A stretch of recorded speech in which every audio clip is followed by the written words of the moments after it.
Alright, hi everyone. Basically, I'm going to do a sample video so you have a rough idea of what I'm expecting from you for the video that I want you to upload regarding the argumentative topic that you worked for your speech. Basically, how it works is very simple. Let's say you have an argumentative topic by, let's say, the causes of brain drain in developing countries. Let's say you want to work on this topic, okay? So I'm going to give you a sample speech, and then this is exactly what I want from you in that video. Of course, now I'm doing the video at home because of lack of time. I want to make sure you have this video in time. But then again, don't forget that I expect your video to be outside with natural light and nice background, not like boring like you. Okay, so let's make a long story short. We'll begin. The causes of brain drain in developing countries. Today I would like to talk to you about the main causes of brain drain in developing countries. As you all know, this is a new phenomenon that is happening in our world.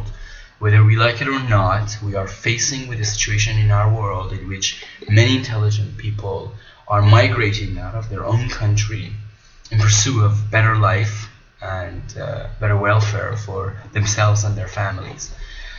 This is happening mostly in developing countries such as India, Iran, Malaysia, mostly Asian countries, where you have a lot of intelligent people who are actually emigrating to foreign countries, and they're immigrating to countries such as Canada, United States, Australia, England, and basically what the causes, the main causes are, we can categorize those causes into two main causes. Number one is the lack of governmental support, and the second is the lack of educational facilities. So let's deal with the first issue, lack of governmental support.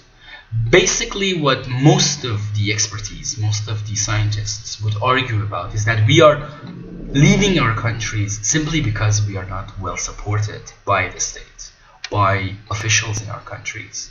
The whole idea is that from the president to the prime minister to the cabinet to the chancellors to the dean of universities, you have political, I should say not politicians, but like people who are connected to politicians who are actually in power. It's not so much the educated that are in these key positions. You are not dealing with a meritocracy. We are not dealing with a meritocratic system in which the elite and the expertise are in charge of key governmental positions. And therefore, when you have uneducated people who are in power, and they're simply in power because of the connections they have had with the politicians, then these people will make sure that the scientists, that the expertise, that the professionals, that the brains would not be in power, that they actually would be empowered, would be made inferior. Basically how that works is quite simple.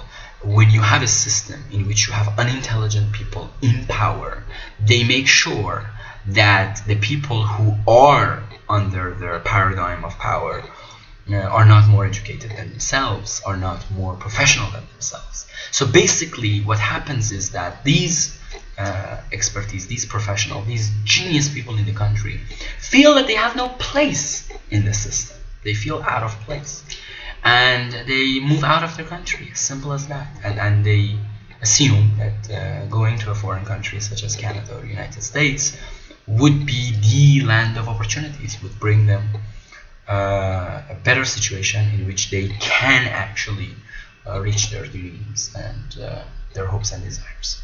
Secondly, another main cause of the migration and the basically the causes of brain drain in developing countries is lack of educational facilities. Now, what that means is quite simple.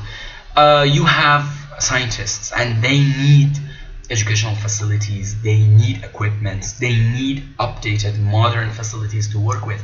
And when in a developing country like Brazil or India or Pakistan, they do not have access to that level of facilities, then it's just understandable that they would travel abroad. They would look for foreign countries, mostly developed countries, to provide them with that facilities that they would need to pursue their studies and excel in their research and in their field of study. It's completely natural. You cannot blame people for emigrating out of their country because of lack of educational facilities.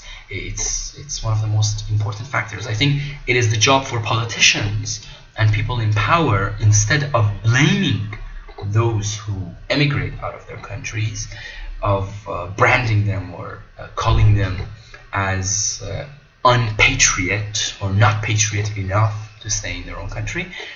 Instead, try to let the house work its own rules. Let's clean up our own house. Let's make a country in which people would feel safe, would feel that this is their homeland and this is their land of opportunities, so they would never travel to any other country in hopes and dreams of a better life. It's quite simple. I think the main point that most politicians fail to understand and neglect is the fact that when you have the experts, when you have the scientists, when you have the brains of your country leaving your country, maybe in the short term it would be beneficial for those in power.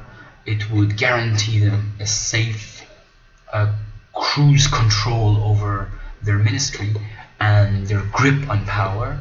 But in the long term, I think it has dire effects. I think it has destructive consequences, because lack of intelligent management is a huge issue that would be a possible effect of this brain drain.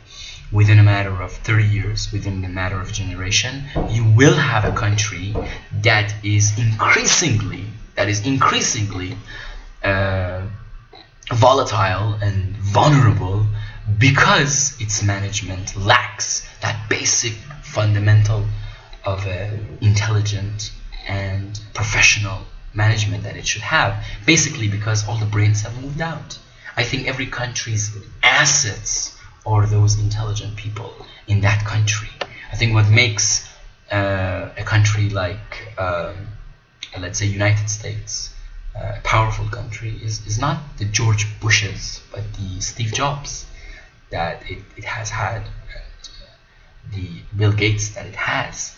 Ultimately, what makes Germany proud is not the Adolf Hitlers, but in fact the Albert Einstein that was born in that country. And so I think the brains of every country are the assets of that country, and I think they play a very key role in that country. I think when you look at Mr. Mahathir in Malaysia, you can understand that. Very simple, that one man's intelligence and one man's hard work and determination has helped a country in miraculous ways that could have not been perceived in any Islamic country for decades. And this man